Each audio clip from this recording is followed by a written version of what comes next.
कर रही हैं। और रंजना जी वैसे प्रोफेशन से चार्टर्ड अकाउंटेंट हैं और ये सुपुत्री हैं well known senior advocate Shri OP वैश्य और मंजू वैश्य जी की। और ये फिक्की फ्लो की प्रेसिडेंट रह चुकी हैं और ट्रेजरर रह चुकी हैं स्पेस क्लब में। ये काफी कंपनी के बोर्ड पर भी हैं and she also promotes women to be on the boards. तो इनका जो है आजकल इन्होंने जो है कुछ काउंसलिंग स्टार्ट करी है on inheritance and distribution of wealth so that dispute in the families are not there, कोई उनगड़े ना हो या कोई प्रॉब्लम ना आए। हम मीटिंग में इनको पहले सुनेंगे और एंड में हमने थोड़ा सा क्वेश्चन आंसर सेशन भी रखा है, इसलिए अगर आपका कोई भी क्वेश्चन हो तो प्लीज नोट कर लें, हम उसको एंड में लेंगे। So now I invite Ranjana ji.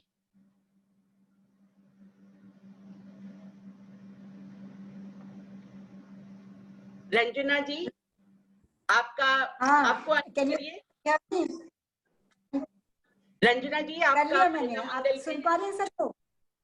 Sorry, thank you. मधु आप सुन पा रही है ना? हाँ हाँ सुन रहे हैं। मैंने कहा महिला मंगल में आपका स्वागत है। अब आप प्लीज अपनी एडवाइस सबके साथ शेयर करिए।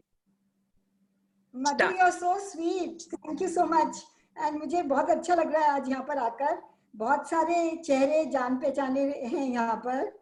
स्वाति को मैं जानती हूँ, स्वाति हेलो। पुष्पा आंटी यहाँ पर हैं, आई नो। Hello everyone. क्योंकि मैं दिल्ली में ही पली बड़ी हुई हूँ, मैंने स्कूलिंग और कॉलेज दिल्ली से करा है, सीए भी दिल्ली से किया है, शादी भी दिल्ली हुई है, ऑल्दो मेरे हस्बैंड आगरा के हैं। तो बहुत लोगों को पहचानती हूँ और बहुत खुशी हो रही है मुझे आज यहाँ पर सबसे बात करने में। तो मधु ने सही कहा कि मुझे हमेशा से ये लगता था कि फैमिलीज में जो डिस्प्यूट खड़ी होती हैं और जो कि काफ़ी अनअवॉइडेबल भी होती हैं, एंड अगर टाइम से सोच समझदारी के साथ डिसीजंस लिए जाएं। ऑफ कोर्स मेरी राय तो ये होगी कि जब बच्चे छोटे होते हैं ये प्लानिंग तभी से शुरू हो जाती है। In fact, one of the things I normally tell people is कि try not to increase expectations of children. When they are growing up, try not to tell children कि भाई ये सब तुम्हारा ही तो है, मैं कहाँ लेके जाऊंगी, and सारा कुछ जो हम कमा रहे हैं तुम्हारे लिए है। और बाद में जाके अगर कोई अनबन हो जाती है तो हम कुछ बच्चों को डिसइनहेरिट कर देते हैं और कभी पार्शियलिटी कर देते हैं।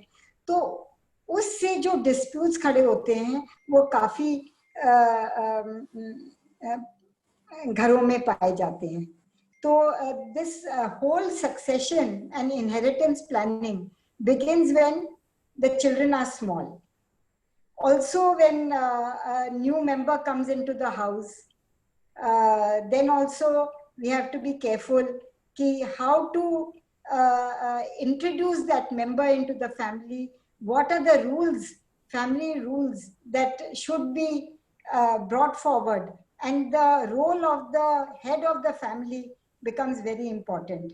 That person, if he is very wise and impartial, particularly, then it makes a lot of difference. So many big houses have started making family charters. That is why in the charter they describe कि किसके पास क्या जाएगा, कैसे expenditure होगा, किस तरह से income distribution is not so important in my view. Rather it is the distribution of expenditure which is critical.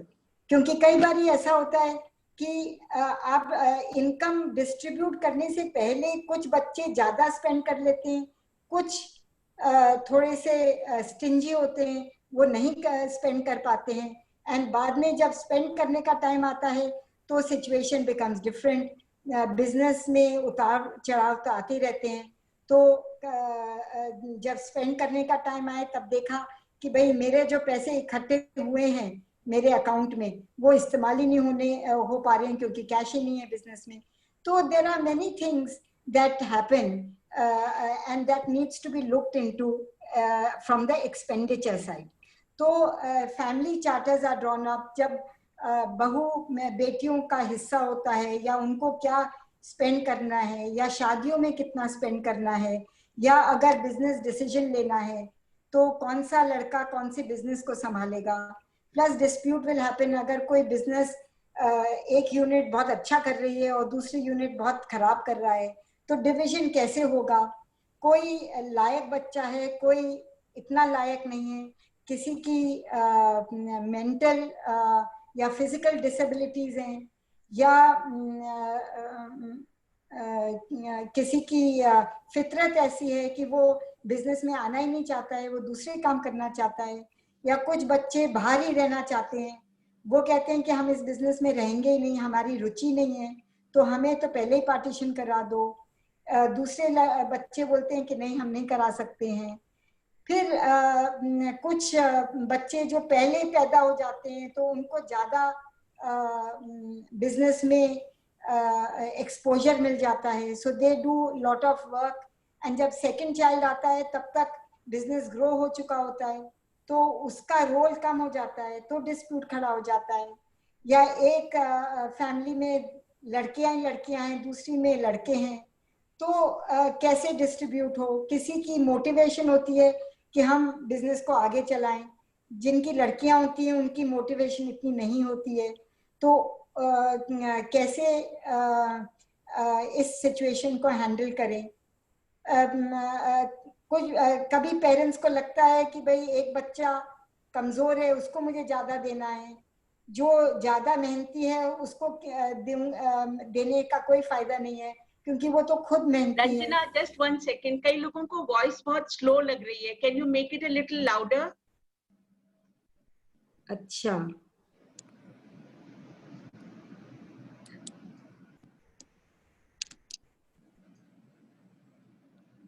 अब बेटर है क्या? या इट्स बेटर नाउ. अच्छा, तो बहुत कुछ तो मैं कह गई, सुनाई कम दिया था क्या? रिपीट करने की जरूरत है क्या? आई थिंक स्लो सुनाई दिया था. आप अभी कंटिन्यू रखो, टेक द कंटेक्स्ट. अच्छा, तो ऐसे बहुत मुद्दे हैं. मैं पूरे अपने डिस्कशन में इन सब मुद्दों पर बात करूंगी. कुछ कहानियां मधु ने बोला था थोड़ा चटपटा बनाना, कुछ जरा कहानियां भी सुनाना. तो मैंने कहा कि थोड़ी बहुत जो कॉर्पोरेट स्टोरीज हैं जो कि डिस्प्यूट्स हुई हैं इनहेरिटेंस को लेके, उनके बारे में थोड़ी चर्चा की जाए और किस तरह से हमको उन सब चीजों से बचना है. फॉर इंस्टेंस आप सबको पता ही है प्रियमवदा बिरला का केस. तो Priyamvada Birla, wife of MP Birla, the owner of more than 3,000 crore of business, and today it is 30,000 crore. उस समय एक म्यूचुअल विल बनाई थी. म्यूचुअल विल का मतलब है कि जो मेरा वो तुम्हारा और जो तुम्हारा वो मेरा, और हम दोनों के जाने के बाद वो सब कुछ ट्रस्ट में जाएगा, ऐसा उन्होंने सोचा था. 1982 में विल बनाई थी. उसके बाद MP बिरला की डेथ हो गई. प्रियमवदा बिरला के पास सारी प्रॉपर्टी आ गई. उन्होंने अपना बिजनेस आगे चलाया और अपनी नई विल बनाई. पुरानी विल को उन्होंने के ऊपर एक नई विल बनाई और उसको रजिस्टर कराया. उसमें उन्होंने अपनी सारी जायदाद अपने चार्टर्ड अकाउंटेंट RS लोढ़ा को दी. जब प्रियमवदा बिरला की डेथ हुई उसके बाद बिरला फैमिली में तो तहलका मच गया कि भैया हमारी सारी जायदाद किसी आउटसाइडर के पास जा रही है. So they could not handle that and they said कि it has to be, this is wrong. So they went to court and the reason they could take the dispute to the court is because they said कि पहले सारी property trust को जारी थी। प्रियंवदा बिरला ने agree किया था अपने हस्बैंड के साथ कि ये ट्रस्ट को जाएगी, तो बाद में उन्होंने अपना माइंड क्यों चेंज किया? जरूर कोई इसमें दाल में काला है, जरूर मिस्टर लोढ़ा ने उनके ऊपर इन्फ्लुएंस एंड कोअर्जन किया था, तो इस वजह से ये चेंज ऑफ हार्ट हुआ है। तो we dispute this now. Whenever a will is disputed, it is mainly because the validity of the will is questioned. Validity of the will कब question होगी? जब आप किसी will को बनाने के टाइम ढंग से नहीं लिखेंगे, वहां पर प्रॉपरली उसे रजिस्टर नहीं कराएंगे, or you were not healthy enough to write that will. Supposing you were in the hospital, आप बहुत बूढ़े हो गए हैं, आपने you have delayed the decision कि आज नहीं कल करेंगे, कल नहीं परसों करेंगे, और होते होते you have gone to hospital, registration का टाइम ही नहीं मिला है, आपके हाथ हिल रहे हैं, आपका लिखा ही नहीं जा रहा है, आप एक लड़के के साथ रह रहे हैं, दूसरे लड़के के साथ नहीं रह रहे हैं, तो दूसरा लड़का कभी भी बोल सकता है कि ये कोअर्जन है, कि वॉलंटरी आपने विल नहीं लिखी थी। फिर आपने जब विल को साइन किया, विटनेस का होना जरूरी है इन योर प्रेजेंस। जब आप साइन कर रहे हो उसी समय विटनेस को भी साइन करना चाहिए, एंड दोनों को एक साथ देखना चाहिए एक दूसरे को साइन करते हुए। You can videograph it. जब आप अगर घर में आप ये विल बना रहे हैं और साइन कर रहे हैं, तो उससे ये प्रूफ हो सकता है इन द कोर्ट कि ये वैलिड विल है, आप पूरे सेंसेस में थे, किसी ने आपके ऊपर दबाव नहीं किया था, and you have the right to will your property and you were of sound mind. तो प्रेमवदा केस में तो यही अभी तक केस चल रहा है।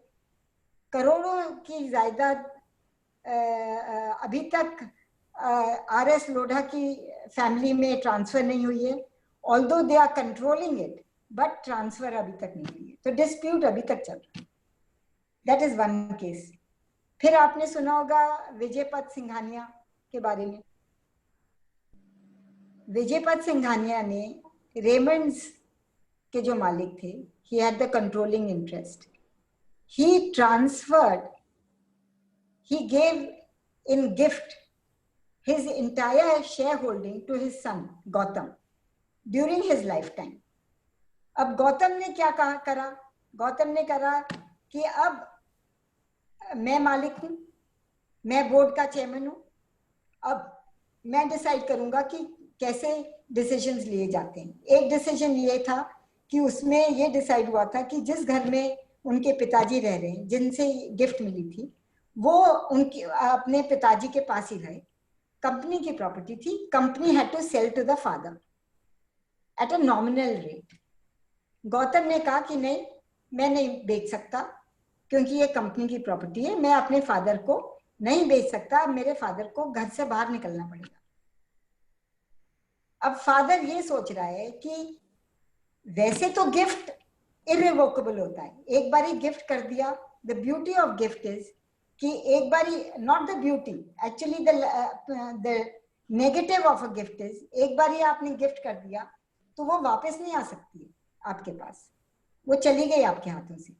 Although there are some case laws जिसमें ये एक इंडियन कोर्ट ने कहा है कि जहां पर आप बिल्कुल सड़क पे आ गए हैं और पहले आपने अपने बच्चे को गिफ्ट कर दिया, तो you can take back the gift also, but it is not a पक्का रूलिंग, तो I will not suggest that this is possible.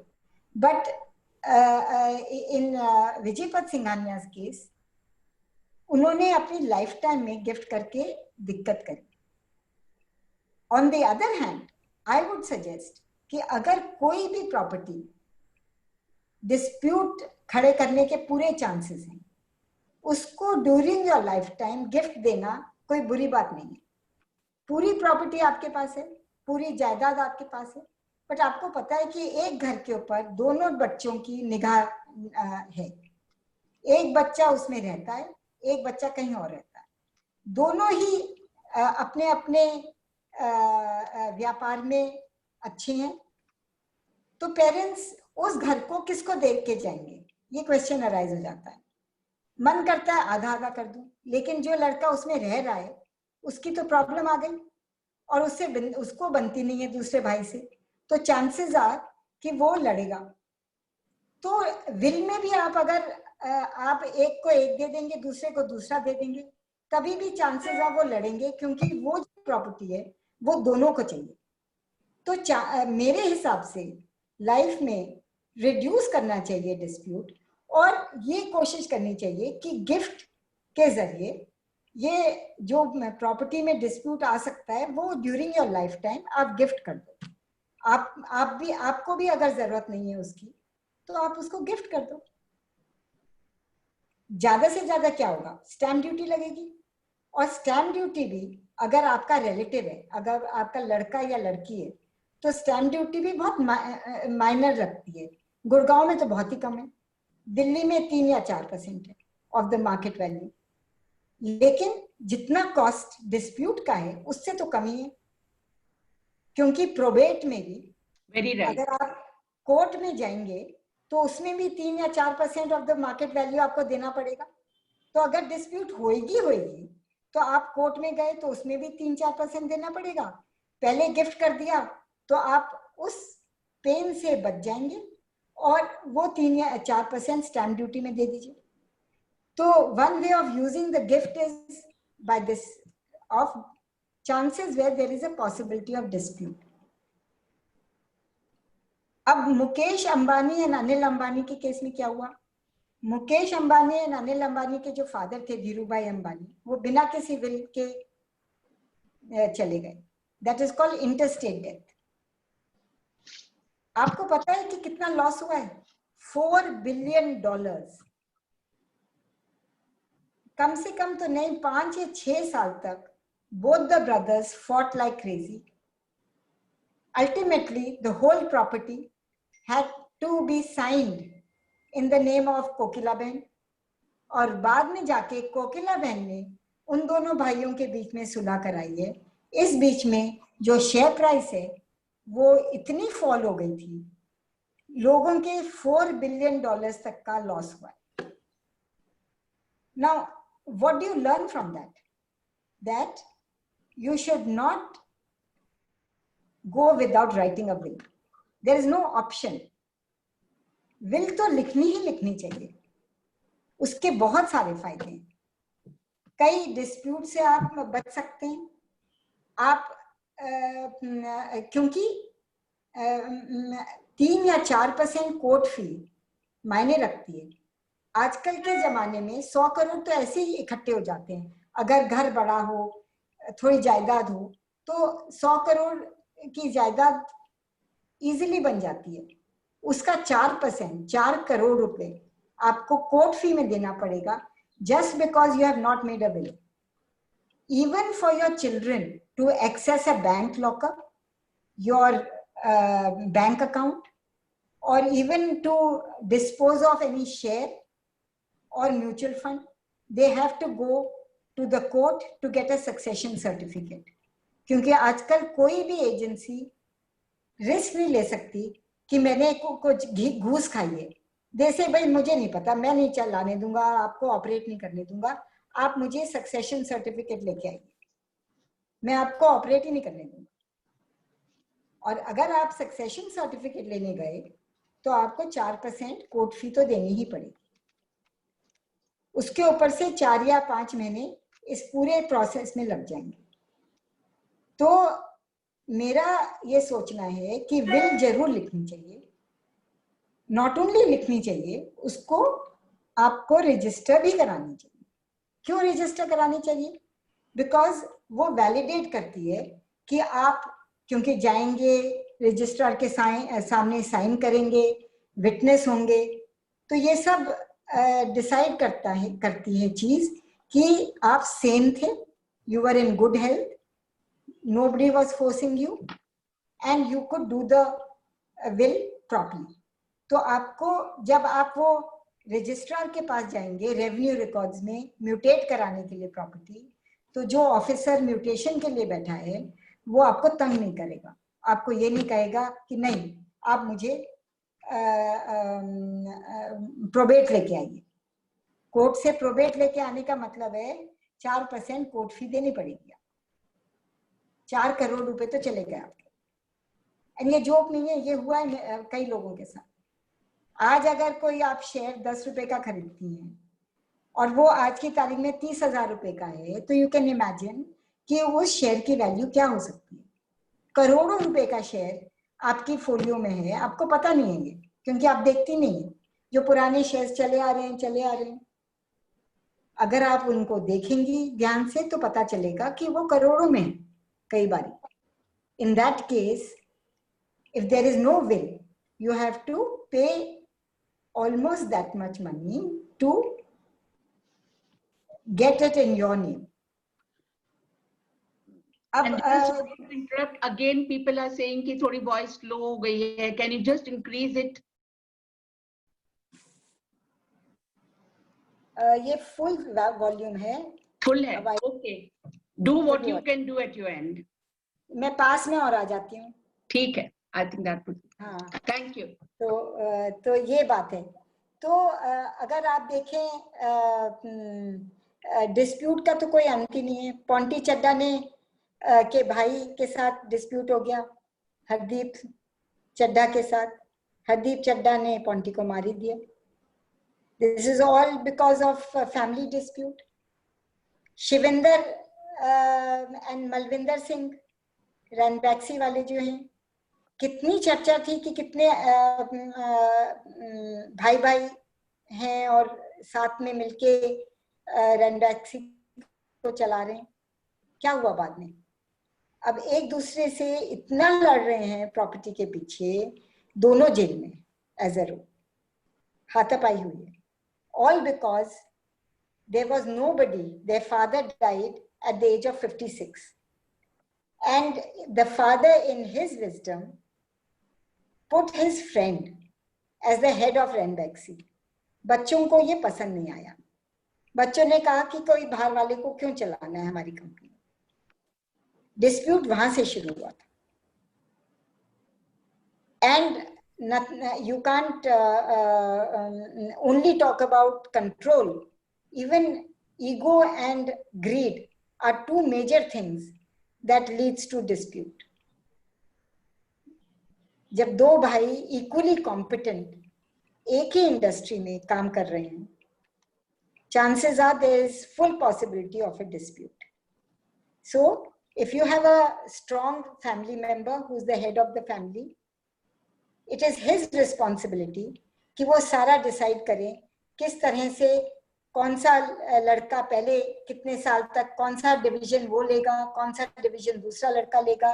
अगर किसी लड़के को बाहर निकलना है बिजनेस से तो एग्जिट कैसे होगा, वैल्यूएशन किस तरह से होगी, कौन सा फॉर्मूला यूज किया जाएगा एग्जिट में, कितने साल के बाद प्रोफेशनल आदमी को अंदर लाना है, कौन सी तरीके से बिजनेस में अंदर का आदमी ऊपर आएगा या नहीं आएगा, कौन सा लड़का कब जॉब ले सकता है, कितने साल उसको अप्रेंटिसशिप पे काम करना पड़ेगा। All those things are managed and put in a family charter and told by a head of the family. That is what is the role of the head of the family. अब एक case था कि एक राजा था, फरीदकोट का राजा, उसकी property 20,000 crore, उसने अपनी डॉटर को डिसइनहेरिट कर दिया। बात मीडिया में आई, डॉटर ने बोला कि मुझे क्यों डिसइनहेरिट किया है भाई। Although in the will you have full right to disinherit a child, but if in the will you don't write why you have disinherited the child, chances are that you have to go to the court and you will have to prove, the daughter will have to prove कि why she should have been considered and why this will is not correct. And therefore the person who's writing the will needs to understand that writing a will, framing the language of the will is very critical. It is not execution of the will which is only critical. It is how you write the will, which is also very, very critical. Ranjana, one question. ये क्या husband और wife दोनों इकट्ठे लिखेंगे will या they both write it separately? मैं ये सब अभी cover करूंगी. When I just talk about, so I'm just building it up. Okay.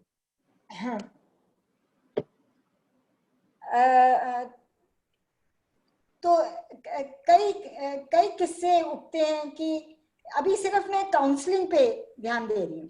किस तरह से लोगों को अपनी जायदाद का बंटवारा करना चाहिए जिससे कि डिस्प्यूट्स कम.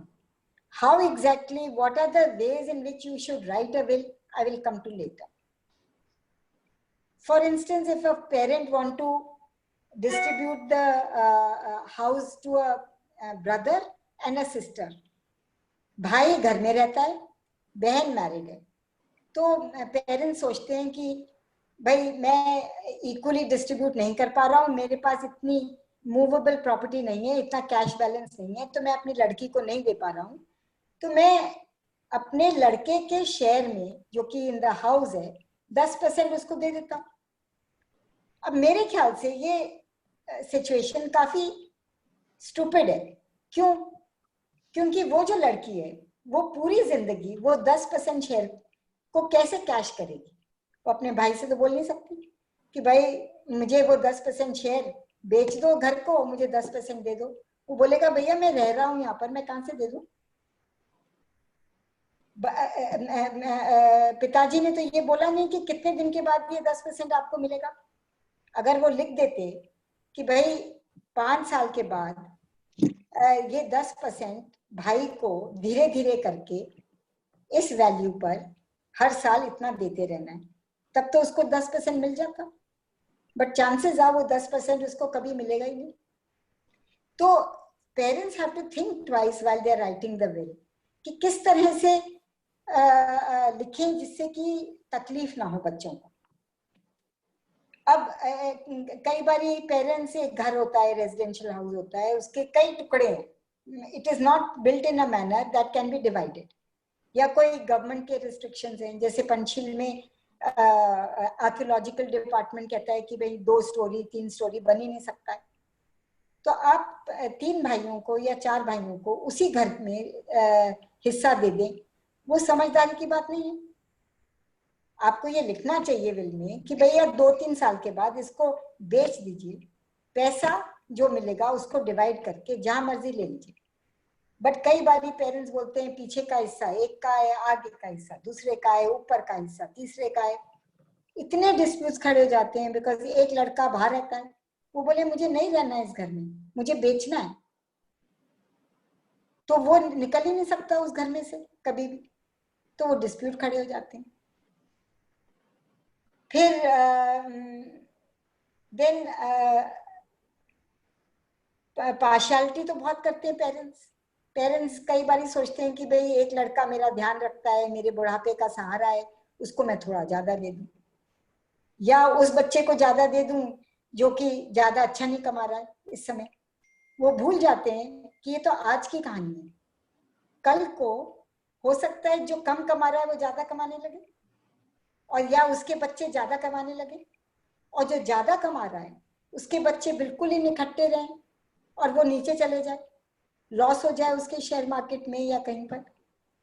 तो पेरेंट्स का ये सोचना जायज है कहीं हद तक कि भाई इक्वल डिविजन करना, अनइक्वल डिविजन करो कि जो बच्चा कमजोर है उसको ज्यादा दे दो.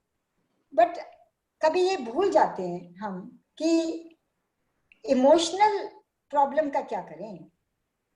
The person who is well of, उसको कम जब मिलता है या बिल्कुल ही नहीं मिलता, कई बार वो कहता है कि मेरे को तो बिल्कुल प्यार ही नहीं करते थे parents, am I not worth it कि मेरे को थोड़ा सा भी नहीं देगा. मेरे पास है सब कुछ, बट इसका मतलब ये नहीं है कि पेरेंट्स मुझे कुछ ना दे गए, कुछ तो दे जाते. तो इक्वल डिस्ट्रीब्यूशन में कोई दोष नहीं निकाल सकता. ड्यूरिंग योर लाइफ टाइम जो कमजोर है उसको देते जाओ ना. क्योंकि कई बारी हम लोग जब 80 साल के होते हैं तब देना चाहते हैं, जब हमारे बच्चे 60 के हुए हैं, उनको जरूरत ही नहीं है आपके पैसे की, तो ड्यूरिंग योर लाइफ टाइम दे दो ना। अब 60 साल का जो बच्चा है वो खुद कमाने लगा है, उसको तो बर्डन है ये, उसको तो अपने पेरेंट्स का काम करना है। अब वो चले गए हैं, वो छोड़ गए हैं, तो मुझे संभालना पड़ेगा, तो टाइम निकाल के अपने बिजनेस से वो संभाल रहा है। It is extra, it is a cream on, extra cream आ गई है उसके पास, उसको नीड नहीं है उस समय, लेकिन जब उसको नीड थी तब तो दी नहीं आपने। उसको घर की नीड थी, पूरी जिंदगी वो बेचारा किराए के घर में रहता रहा, लेकिन तब आपने पैसे नहीं दिए उसे, बाद में दिए जब उसको जरूरत ही नहीं है। तो ये सब चीजें सोचने वाली हैं। फिर जैसे मैंने कहा कि एक बच्चे के ऊपर, पढ़ाई के ऊपर आप पैसे लगा देते हैं, दूसरे की शादी पर पैसे लगा देते हैं। एक बच्चा बोलता है कि भाई मैंने तो शादी करी नहीं है, तो आप मेरे को कैसे कॉम्पेंसेट करेंगे। दूसरा बच्चा बोलता है कि आपने पढ़ाई में इतना खर्चा कर दिया एक बच्चे की, तो मेरे को कॉम्पेंसेट कैसे करेंगे। समझदारी की तो यही बात है कि सर्कमस्टेंसेस डिफरेंट होते हैं। मैरिज पहले हो गई तो ज्यादा धूमधाम से हो गई, बाद में जब पैसे कम थे बिजनेस में तो मैरिज कम पैसों में करनी पड़ी, तो डिस्प्यूट खड़ा हो गया। तो समझदारी इसी में है कि एक्सपेंडिचर पे ध्यान दिया जाए, ना कि इनकम पर। तो जैसे जैसे आप पूरे साल डिवाइड एक्सपेंडिचर करते गए, तो वो फंड इकट्ठा रहता गया। एक बच्चे ने स्पेंड किया, नहीं स्पेंड किया, एक ने बिजनेस में लगाया या अपनी ज्वेलरी में लगाया या एसेट में लगाया या शेयर्स में लगाया, दैट इज हिज प्रॉब्लम। तो डिविजन ऑफ एक्सपेंडिचर, तो आपने बोला कि हमने 100 रुपए कमाए, मैंने 50 इसको दे दिए, भैया तू रख ले अपने पास, चाहे तू बैंक में रख या गोल्ड खरीद, मैं जिम्मेदार नहीं। मैंने एक की शादी इतने की करी है, दूसरे बच्चे की शादी का मैंने फंड इकट्ठा कर दिया है, तो मैंने 2 लाख की करी है, 2 लाख का फंड इकट्ठा कर दिया है। अब 10 साल बाद वो 2 लाख का तो कोई मायने नहीं रहता, लेकिन फादर ने तो इक्वल कर दिया ना। आप शादी करो ना करो, मैंने तो फंड इकट्ठा कर दिया। अब 2 लाख में तो बहुत अच्छी शादी हो जाती है, 10 साल बाद 2 लाख में तो बिल्कुल शादी नहीं होगी। That is not the father's concern. So you can equalize by putting aside money as you go along equally in each child's fund, so that nobody can say कि मेरे ऊपर कम खर्च किया या दूसरे पे ज्यादा खर्च किया। फिर अब बहुत बारी ऐसा होता है कि वाइफ्स दूसरे बैकग्राउंड से आती हैं, तो इन लॉज सोचते हैं भाई ये वाली जो बहू है ये तो बहुत पैसे लेके आई है, दूसरी बहू कमजोर है, तो मैं उस फैमिली को ज्यादा दे दूं जिसकी डबल इनकम नहीं है। तो ये जो पार्शियलिटी है ना, अनफेयर है। सबका किस्मत, सब लोग अपने अपने किस्मत लेके आते हैं मेरे हिसाब से। तो पेरेंट्स को जहां तक हो सके इक्वल डिस्ट्रीब्यूशन करने में कोई हार्म नहीं है। Disputes will be reduced in my view. अब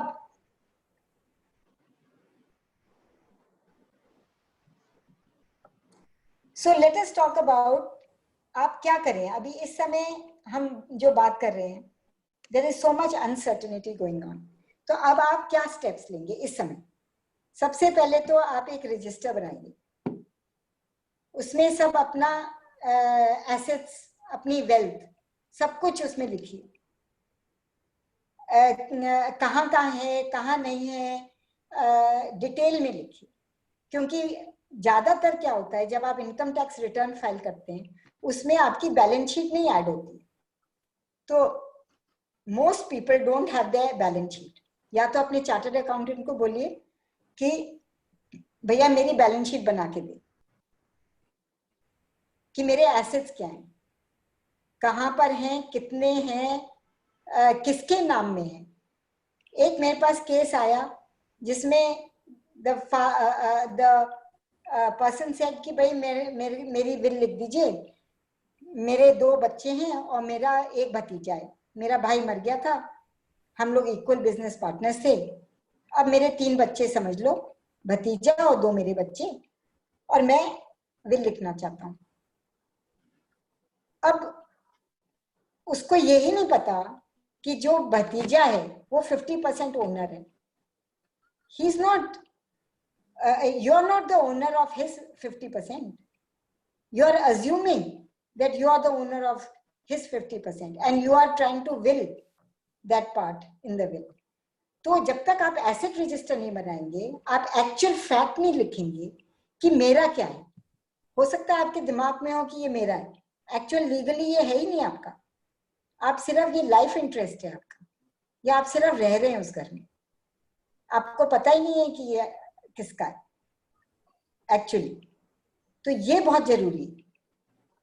फिर अगर विल बनाइए तो जरूर से जो आपका जो एग्जीक्यूट करेगा विल, उसके घर में रखवा दीजिए या किसी लॉयर के घर में रखवा दीजिए, और उसको कह के रहिए कि भैया जब मैं मरूं तो उसी दिन या 2 दिन बाद या 1 हफ्ते बाद जाके मेरे सारे परिवार वालों को ये विल पढ़ देना। अगर आप ये नहीं करेंगे तो ऐसा भी देखा गया है कि जो पार्टनर है, हस्बैंड या वाइफ, वो छुपा लेता है विल, वो बताता ही नहीं है कि विल थी या नहीं थी। अब बच्चे रो रहे हैं कि भैया हम उनसे पूछें कैसे, वो बता ही नहीं रहे। अब इतने वो भी बूढ़े हो गए हैं, हम उनको कोर्ट नहीं ले जाना चाहते, बट वो ये नहीं बता रहे कि विल थी कि नहीं मेरे फादर की। मदर इतनी इनसिक्योर है कि मदर अपने हस्बैंड की विल डिस्क्लोज ही नहीं करना चाह रही। तो अगर फादर ने वही विल किसी बाहर वाले को दे दी होती, उसको इंस्ट्रक्शंस दे दिए होते कि जब मैं मरूं 1 हफ्ते के बाद मेरी विल पढ़ देना, नहीं तो डिस्प्यूट खड़े हो जाएंगे। तो ये भी सिचुएशन को ध्यान रखते हुए you must put your will outside with somebody else. ये भी चेक करिए आपके बैंक अकाउंट्स जॉइंट हैं या सिंगल हैं। अगर सिंगल हैं तो एक अकाउंट तो जॉइंट होना चाहिए कि जैसे मरे उसके बाद कोई दूसरा आदमी तो आपका अकाउंट एक्सेस कर सके।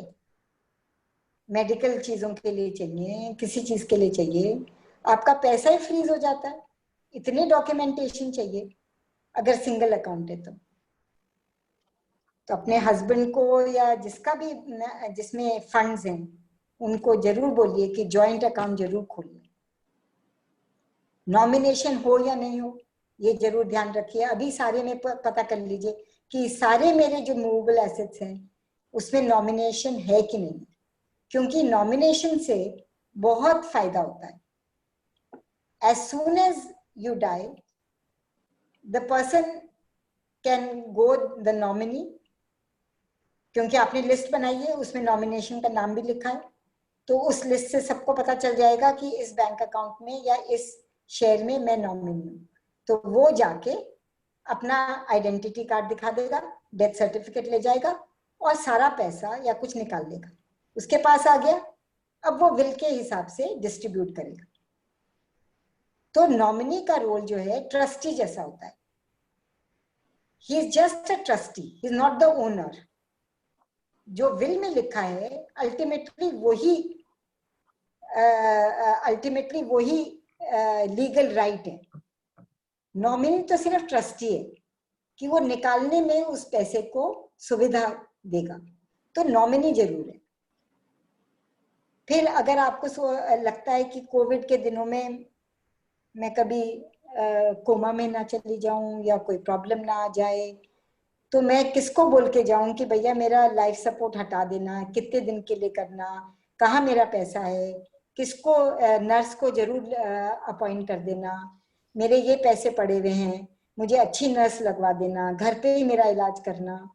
ये सब चीजें जो बताने वाली हैं वो एक पेपर पे आप लिख सकते हैं। This is called directive, medical directive. अब हमने बार बार ये कहा है कि जब अगर हम विल नहीं बनाते हैं ये भी समझना बहुत जरूरी है। बाय चांस हम नहीं विल बना पाते तो क्या होता है, व्हाट हैपेंस, कहाँ प्रॉपर्टी जाएगी आपकी? It will be govern by the Hindu succession act. कहाँ जाएगी प्रॉपर्टी?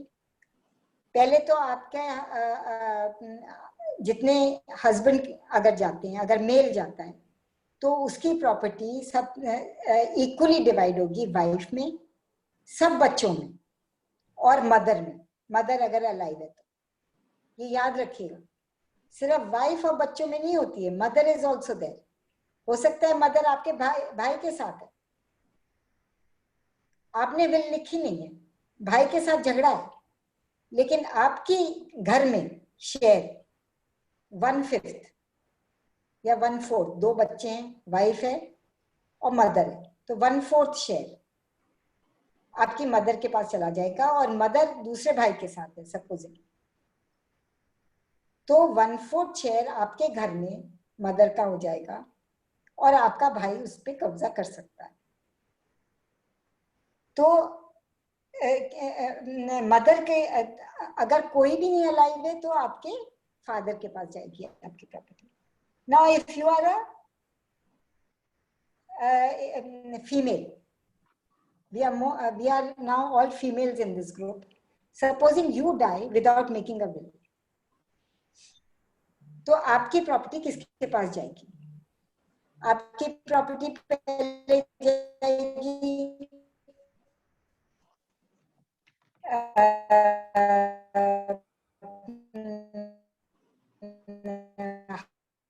के पास,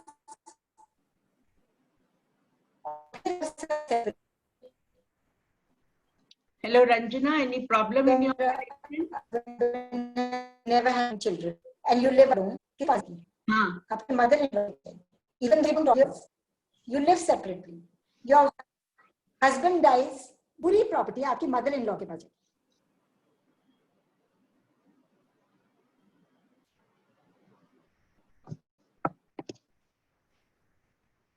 Ranjana, can't hear you.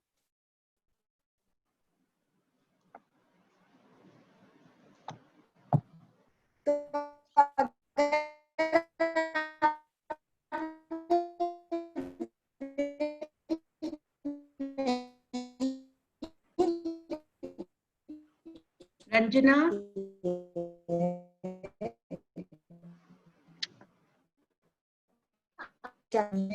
तो mother-in-law प्रॉपर्टी में भी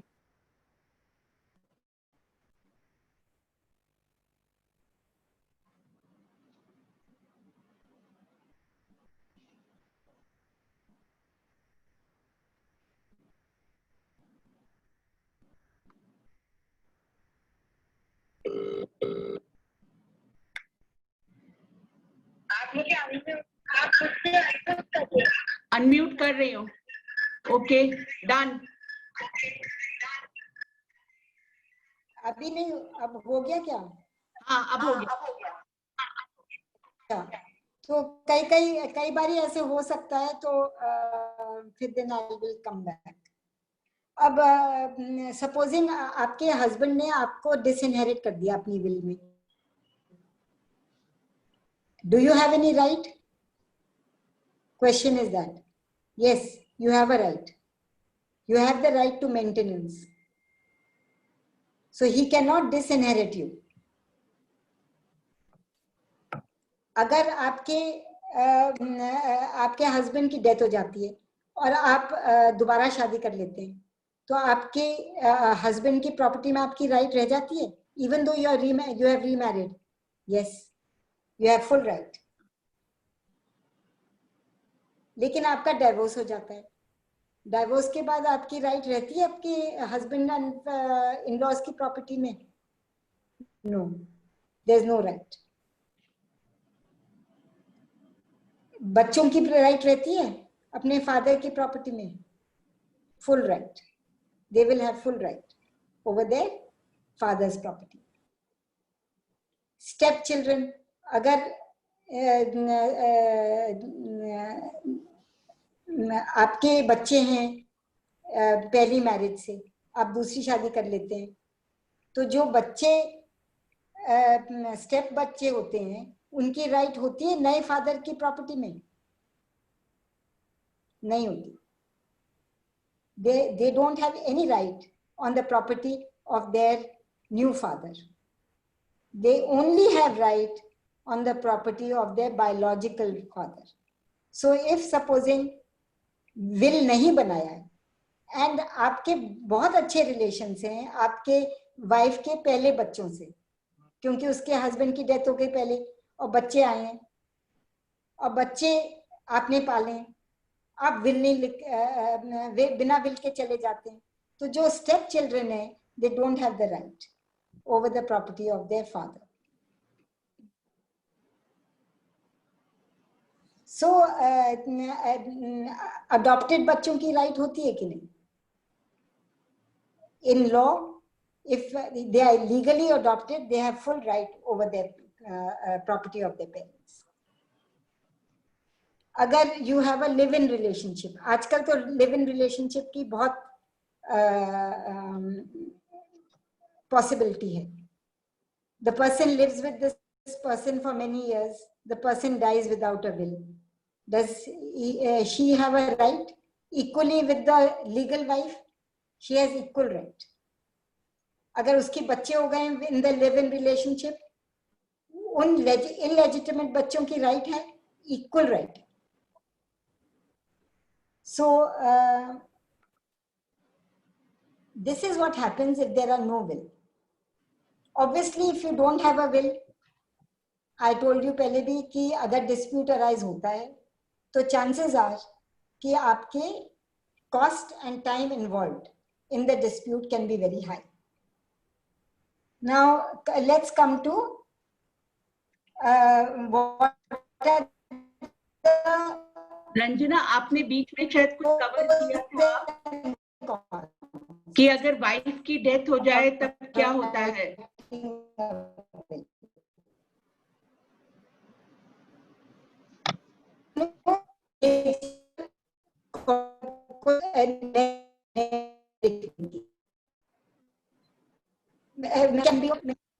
क्या? Yes, I hear you. Yes. This technology is not letting us.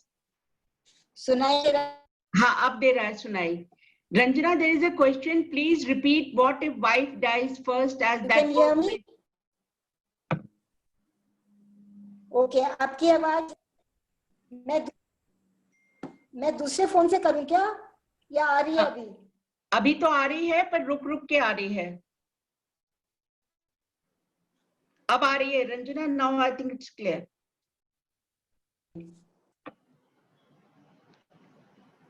अच्छा, आ रही है तो मैं पास में जितने पास में हो सकती हूँ तो मैं बोल रही हूँ.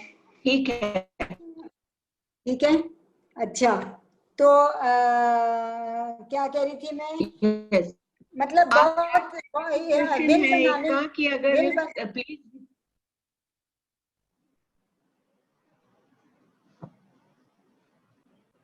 क्या?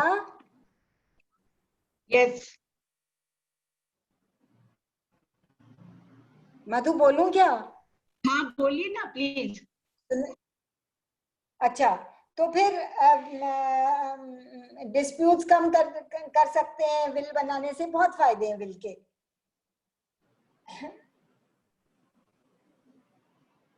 Now let me come to who can make a will. I told you, provided you are not a minor, you are of sound mind and there is no coercion, you can make a will. Now what can you will? You can will everything. You can will your joint property, your share of the joint property. You can will leased property. You can will share in partnership form. You can will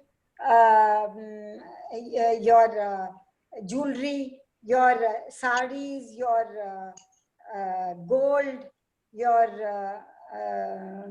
shares, everything you can will. You can give to your relatives, you can give to non-relatives. अगर किसी servant को देना है, charity को देना है, लोग तो यहाँ तक कि कुत्तों को भी देते हैं, अपने पेट्स को भी देते हैं, तो वो तो कोई हिसाब ही नहीं है। विल के थ्रू आप किसी को भी दे सकते हैं। कि मधु, आपने पूछा था किस किस तरीके की विल होती हैं। हाँ, तो विल जॉइंट विल होती है, म्यूचुअल विल होती है, कंकरेंट विल होती है, कंडीशनल विल होती है। Now what is a mutual will? Mutual will is कि मैंने जो मेरा तुम्हारा तुम्हारा मेरा जॉइंट हो गया कि हम दोनों एक ही पेपर में अपने अपने विशेष लिखें, बट दोनों विल में प्रॉब्लम्स हैं। कहीं ना कहीं उसमें डिस्प्यूट खड़ा हो सकता है। एक जना पहले चला गया, दूसरा बाद में चला गया, तो उसमें कहीं ना कहीं प्रॉब्लम आ सकती है। तो मैं एडवाइस करूंगी कि अलग अलग विल बनानी चाहिए, और सारी विल एक बार ही रजिस्टर करा रही तो दोबारा भी रजिस्टर करनी चाहिए। You can't make a conditional will. You can't say कि मैं इस बच्चे को तब दूंगी जब ये शादी करेगी। हो सकता है कोई बच्चा शादी ना करना चाहे, वो तो नेचुरल राइट है किसी की भी, शादी करना या ना करना। तो you can't make a conditional will. You can make two wills. अगर प्रॉपर्टी आपकी सिंगापुर में एक है, इंडिया में एक है, तो दो विल बनानी चाहिए। अब विल कैसे बनानी चाहिए उसको, विल को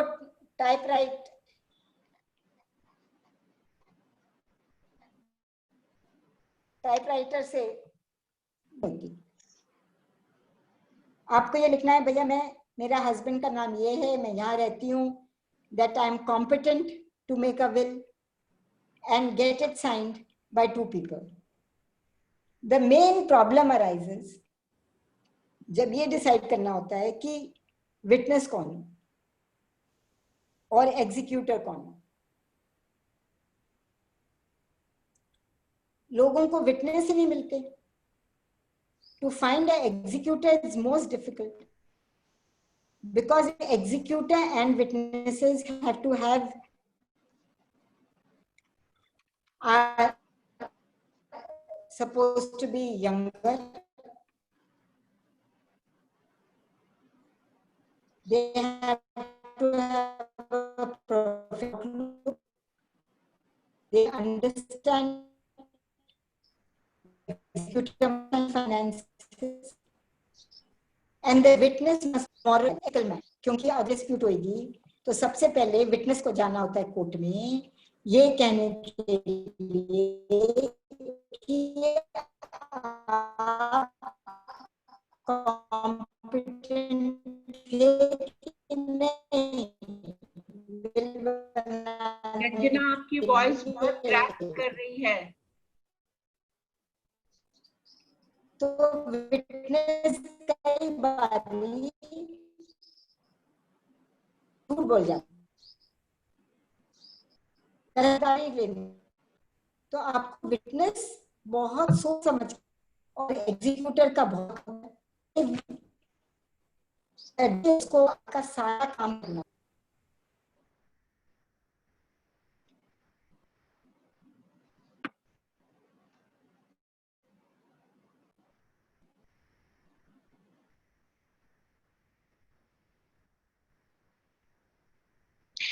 These connections technology आजकल सबको।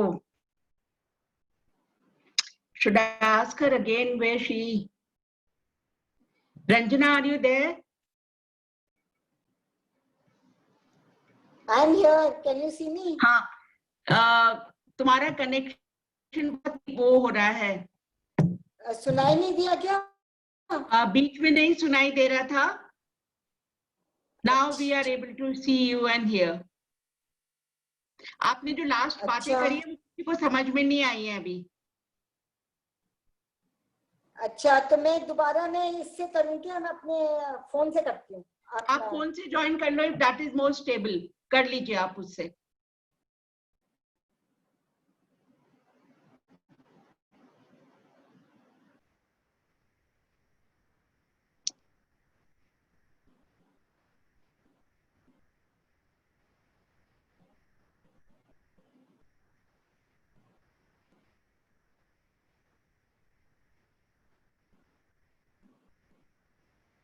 Ranjana, have you joined?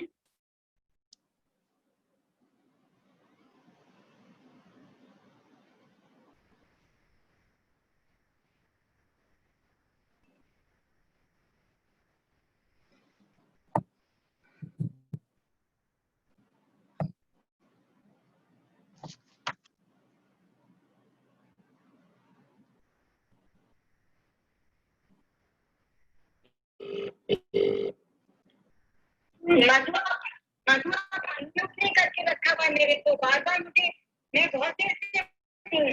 अच्छा, पर आपका नाम आ ही नहीं रहा है यहाँ पे। I can't see. अनम्यूट करके रखे मेरे को। आपको अनम्यूट तो कर दो।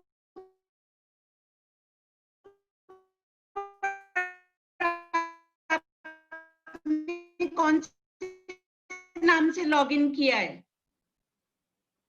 नाम से आया। I can't identify you ना in the list. तो आपको सबको अनम्यूट कर दीजिए 2 मिनट के लिए। अच्छा,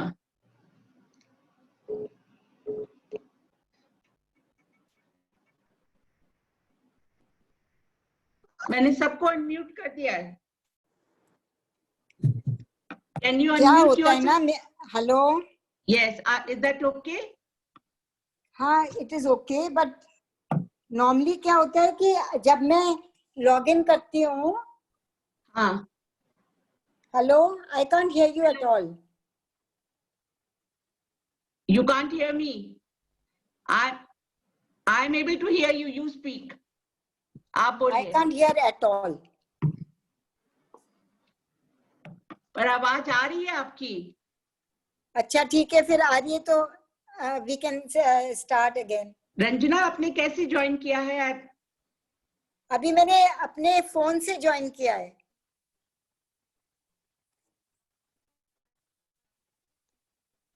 फोन से ज्वाइन किया है।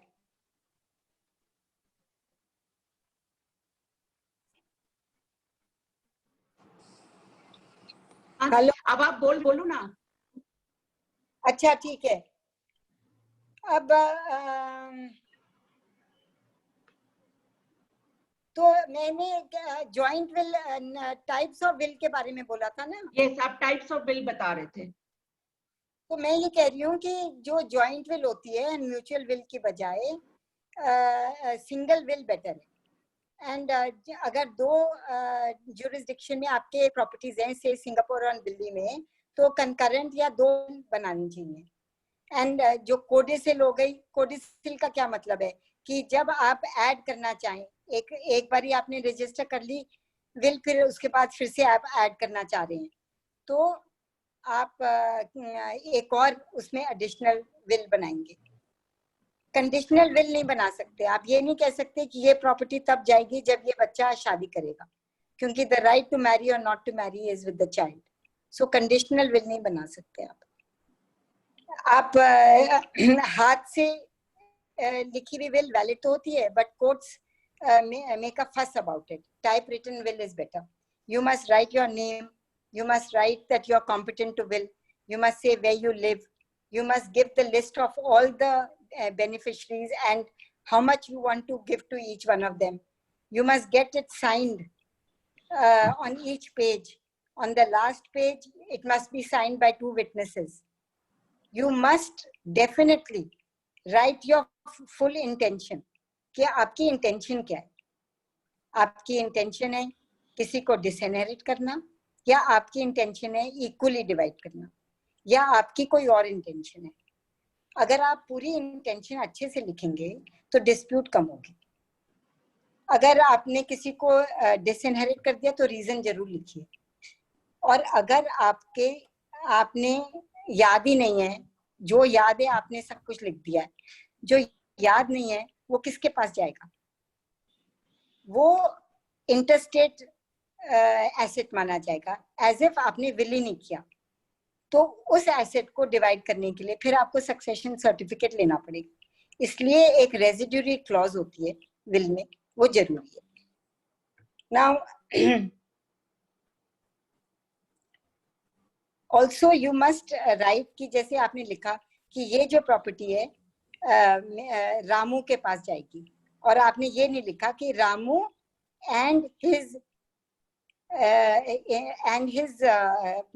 डिसेंडेंट्स। अगर आप ये लिखना भूल गए तो रामू के बाद, रामू की डेथ हो गई तो फिर जो नेक्स्ट लाइन है उसको चला जाएगा, रामू के बच्चों को नहीं जाएगा। अगर आपने ये नहीं लिखा विल में तो किस तरह से आप लिखेंगे विल को, वो इम्पोर्टेंट है।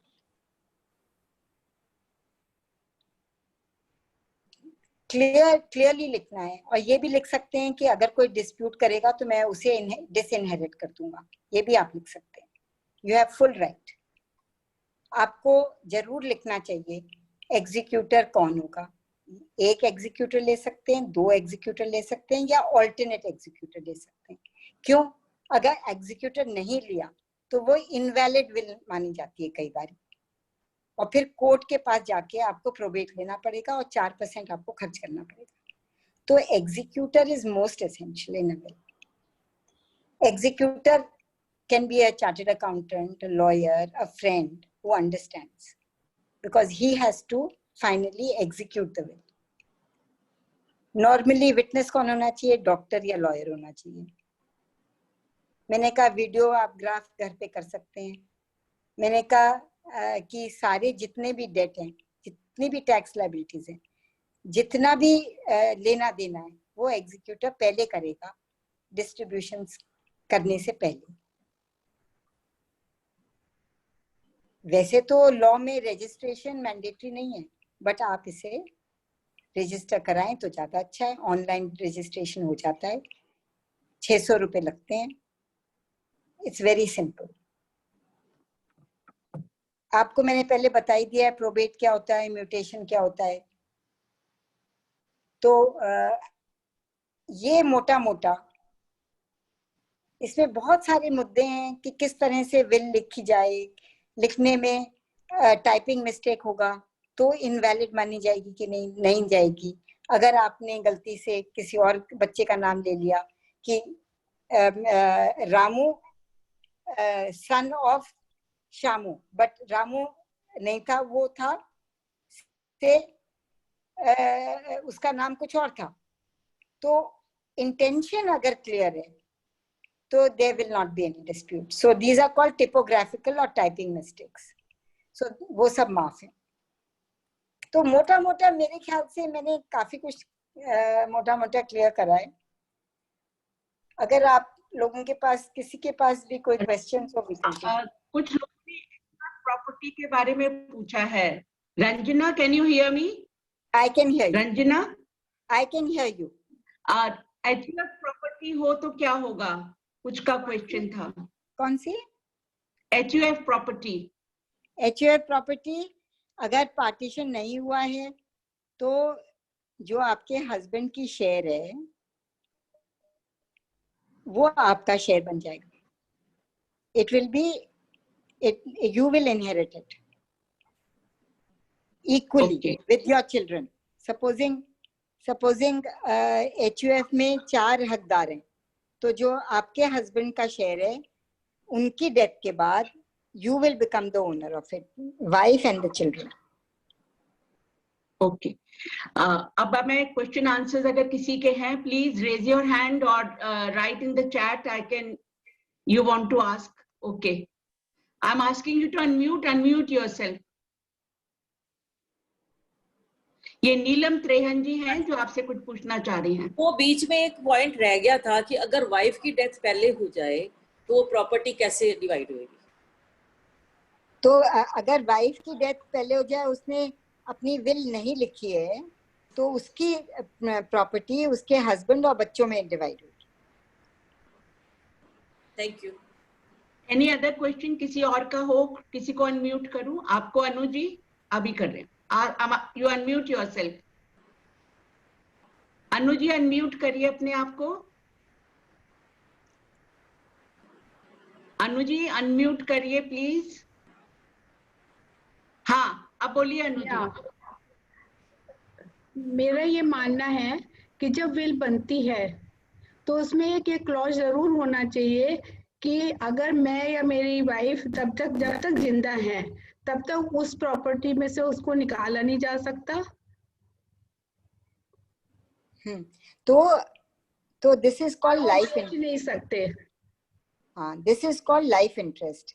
कई बारी पेरेंट्स क्या करते हैं कि लिख देते हैं कि ये प्रॉपर्टी जाएगी तो मेरे बेटे के पास, बट वो बेच नहीं सकता है जब तक अलाइव है। जब तक हम अलाइव हैं और हमारा लाइफ इंटरेस्ट रहेगा और हम इस प्रॉपर्टी में रहने के हकदार हैं। हाँ, ये क्लॉज जरूर लिखा होना चाहिए जहाँ तक ये मैं समझती हूँ। हाँ, तो ये तो जरूरी लिखना चाहिए, बट मेरा ये मानना है कि आप जब विल लिख रहे हैं तो आपके डेथ के बाद आपका एक पार्टनर बच जाता है, तो उस पार्टनर को देना चाहिए, अपने बच्चे को तो देना ही नहीं चाहिए। बट इसमें ये प्रॉब्लम आ जाती है कि सपोजिंग वाइफ की प्रॉपर्टी है, वाइफ ने विल कर दिया अपने बच्चों को और उसकी डेथ हो जाती है, तो विल के अनुसार उसके बच्चों के पास प्रॉपर्टी चली गई। उसने ये नहीं सोचती है कि मेरे हस्बैंड का क्या होगा। सिमिलरली हस्बैंड कई बार ये सोच लेता है कि वाइफ को मैं राइट दे दूं, अपने लड़कों को नहीं दूं। तो कई बार ऐसा भी होता है, तो एक दूसरे का ध्यान रखते हुए लाइफ इंटरेस्ट छोड़ देना चाहिए प्रॉपर्टी में। रंजना जी, एक रेनू जी हैं। रेनू जी, आप भी अपना क्वेश्चन पूछिए। रेनू, आवाज आ रही है मेरी? हाँ आ रही है, हाँ, आ रही है। आ रही है। आपने को लोढ़ा का उदाहरण दिया था कि वो लेकिन अगर बिल बना दी और बिल उसके बाद चेंज करनी पड़े तो क्या करें? हाँ, विल बना दी। है जी? नहीं, आप कह रही हैं कि पहले विल बनाई थी और उसके बाद वाइफ ने चेंज कर दी। नहीं नहीं, मैं ये नहीं कह रही।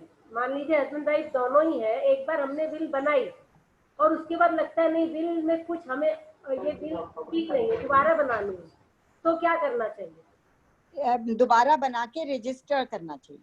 तो पहली वाली भी तो रजिस्टर्ड थी ना, तो उसके ऊपर से एक और रजिस्ट्री करनी चाहिए और दूसरी वाली में ये लिखना चाहिए कि मैंने एक पहले बनाई है, इस तारीख को ऐसे ऐसे रजिस्टर करिए, अब ये मेरी लास्ट विल ये वाली मानी जाए, ना कि पहले वाली।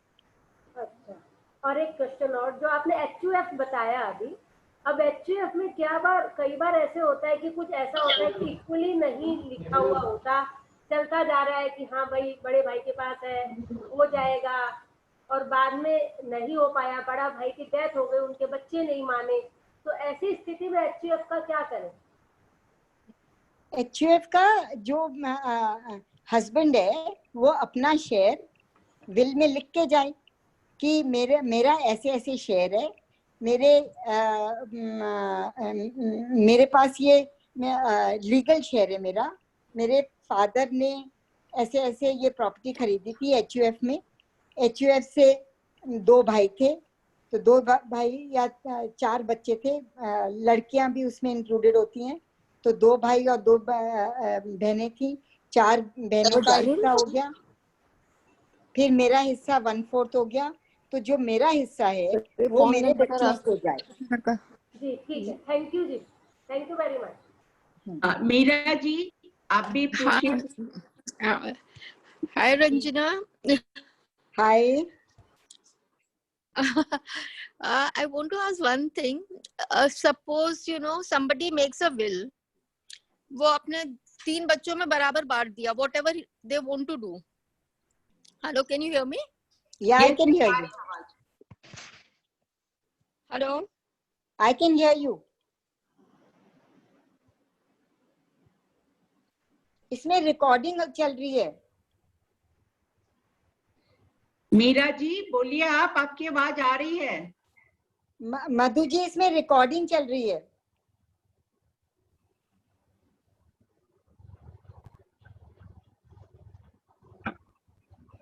Meera,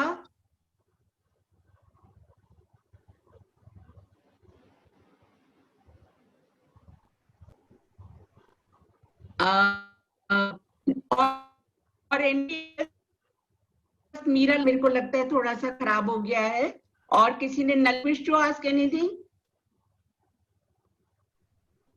I'm unmuting you. No question. Okay. Anybody else? या तो मेरी टॉक बहुत खराब थी, रंजना जी, या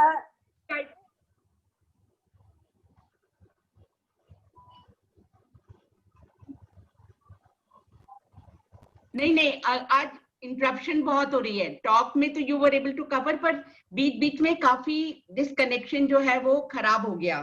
आपने हमें काफी चीजें बताई, अपनी वेल्थ रजिस्टर करके रखो, अकाउंट सिंगल नहीं रखो, डबल रखो, nomination should be there, nominee को बिल्कुल बता के रखो, मेडिकल डायरेक्टिव लिख के रखो। आजकल लेडीज का कुछ नहीं पता है अपना, if they right that medical directive before hand, I think they can all B help in will and succession, जो भी आपका था।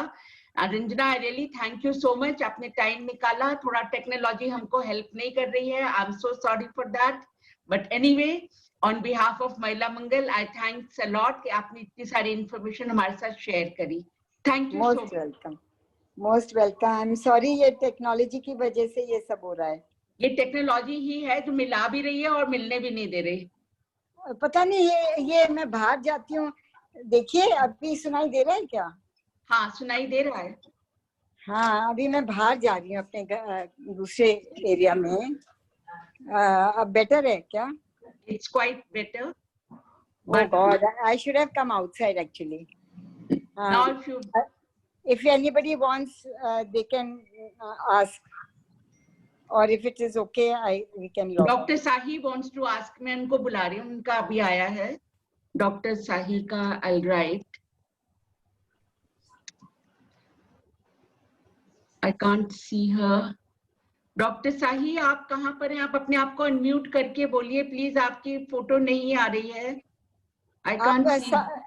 आपने सबको अनम्यूट कर दीजिए ना, आपने सबका अनम्यूट नहीं किया हुआ है।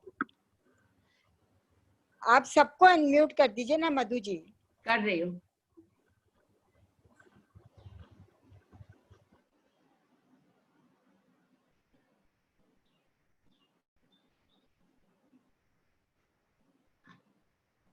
डॉक्टर साही? नहीं रंजना जी, इस समय आपका भी फोन वो हो गया।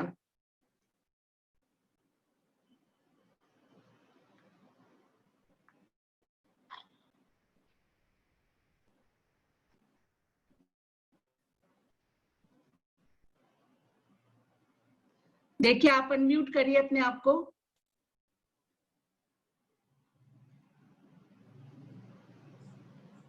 Are you able to unmute? Madhu ji, आप सबको अनम्यूट कर दीजिए। सबको अनम्यूट कर दिया, बट सबका रेड आ रहा है।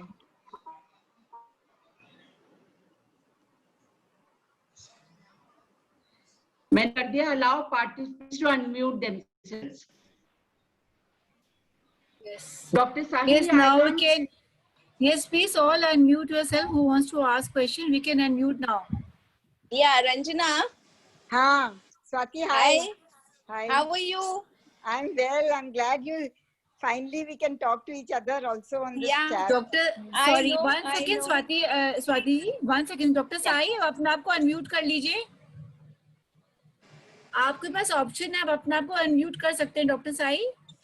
Sorry Swati ji, yes please continue. नहीं, नो प्रॉब्लम। रंजना, मैं एक बात पूछना चाह रही थी। हाँ बोलो। मैं पूछूं पहले, डॉक्टर साई पूछ रहे हैं? नहीं, आप पूछिए, आप पूछिए। ओके। मीरा जैन कह रही हैं कि अनम्यूट मेरे को करिए। मीरा जी, सब अब म्यूट कर सकते हैं अपने आप को, आप करिए। Hello. Okay, I have done it. Hello. हाँ जी। रंजना जी, मेरा क्वेश्चन ये है कि HUF है फैमिली की और हस्बैंड करता धरता है, और जब हस्बैंड की डेथ हो जाती है तो जरूरी है HUF बनाना या वन कैन डिसॉल्व इट? अगर डिसॉल्व करते हैं तो वो जो शेयर उसमें पैसा है, प्रॉपर्टी व्हाटएवर इज देयर, उसका कैसे हिसाब होगा, या जरूरी बनानी है HUF? नहीं, तो अगर HUF प्रॉपर्टी है और जो करता है वो उसकी डेथ हो जाती है, अगर तो बिना विल के होती है तो पूरे जितने भी पूरी प्रॉपर्टी इक्वली डिस्ट्रीब्यूट हो जाएगी बिटवीन द को पार्टनर्स, जो भी को पार्टनर्स थे उनमें डिस्ट्रीब्यूट हो जाएगी। नहीं, कोई पार्टनर नहीं, फैमिली का ही है, सन एंड चिल्ड्रन, मतलब उसमें HUF में है। हाँ, तो उनके बीच में इक्वली डिवाइड हो जाएगी। मतलब दोबारा बनाने की जरूरत तो नहीं है ना? नहीं, सन बिकम्स करता ना हो।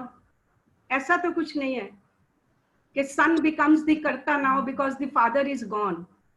नो नो बिल्कुल नहीं है, नॉट ऐसा नॉट कुछ नहीं है। रिक्वायर्ड, नहीं नहीं। उसको अपने में डिस्ट्रीब्यूट करके खत्म कर सकते हैं हाँ एब्सोल्युटली, अगर विल नहीं है। हाँ नहीं, we can, you can do it will के होने पर भी। Okay, thank you. Meera ji आप पूछ रही थी, आप पूछिए। स्वाति जी भी पूछना चाह रही थी, उनका क्वेश्चन बीच में रह गया था। हाँ मैं पूछ रही हूँ। रंजना, हाँ टेल मी वन थिंग, बहुत बड़ी बड़ी फैमिलीज में you know what happens, joint families में वो जब 4-5 भाई होते हैं तो you know at the time of death या डेथ के बाद में सब कहते हैं मेरे पास बिल है, मेरे पास बिल है। यू नो 4-5 भाइयों के पास कहाँ से निकल आती है बिल और वो कब कब की निकालते हैं, तो वो समझ ही नहीं आता है कि किसकी सही है किसकी गलत है। यू नो बहुत सारी निकल आती बिल और वो दिखा देते हैं कि साइन कर रखे हैं मम्मी के, डैडी के, किसी के भी। हाँ तो वही बात है ना। हाँ वही बात है कि रजिस्टर्ड विल होनी चाहिए और कोई आउटसाइडर को दे देनी चाहिए। तो जो फैमिली मेंबर्स हैं उनके ऊपर कोई आउटसाइडर होगा जो कि लॉयर है या चार्टर्ड अकाउंटेंट है, वो लाके दिखा सकता है भैया ये मुझे दे के गए हैं, ये उनकी लास्ट विल है, ये जो आपके पास है ये सारी पुरानी विल्स हैं, अल्टीमेटली मुझे दे के गए हैं। हाँ that's the right way actually, right। हाँ तो उससे फायदा होगा, नहीं तो डिस्प्यूट चलता रहेगा। अगर टाइम नहीं मिला है रजिस्टर करने के लिए, कम से कम इतना तो टाइम है कि किसी बाहर वाले को दे दो। ठीक बात है, एब्सोल्युटली, थैंक यू। हाँ आंटी कैसी हैं? मंजू आंटी ठीक है? मम्मी ठीक है, कभी फोन कर लेना, घर पे ही है। ठीक है, बात कर। Meera do you wish to ask question? Meera, चलो एनीबडी एल्स, कोई और पूछना चाहता है? आपको आवाज आ रही है मधु जी? के लिए आ रही है आवाज, मीरा आवाज आ रही है। Ranjana ji, I just want to ask one thing. जैसे सपोज विल बना के किसी ने विल बनाई अपने बच्चों में, तीनों में, चारों में, जिसमें भी उन्होंने पूरी डिवाइड कर दिया whatever they want to give. हाँ हेलो। हाँ हाँ उसके बाद क्या होता है कि one of the child, one of the whether son or daughter, one of them is taking care of them financially भी, emotionally भी, every way one person is taking care, बाकी को कोई मतलब नहीं है। So the parents decide कि भाई थोड़ा सा उसको कुछ एक्स्ट्रा मिलना चाहिए। हाँ हाँ ठीक है। तो वो पार्शियलिटी तो नहीं हो जाएगी, ये पूछना चाह रही हैं वो। अच्छा वो कट गया था। नहीं, पार्शियलिटी वो उसमें विल में लिख देना चाहिए मैं किस लिए ज्यादा देके जा रही हूँ, रीजंस कि मैं उन्होंने अपनी तरफ से इतना मेरे ऊपर खर्चा किया है, इतना टाइम लगाया है। अगर कोई और भी होता, मैं बाहर से भी किसी को रखती तो मुझे इतना खर्चा करना पड़ता, मैं इनको दे के जा रही हूँ। रीजन बता दो, विल में डिस्प्यूट कम हो जाएगा।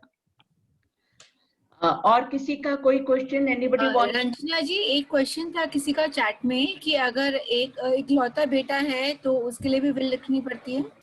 हाँ, इसलिए लिखनी पड़ती है क्योंकि नहीं तो प्रोबेट में जाना पड़ेगा, फिर भी बिना विल के सक्सेशन सर्टिफिकेट चाहिए होगा।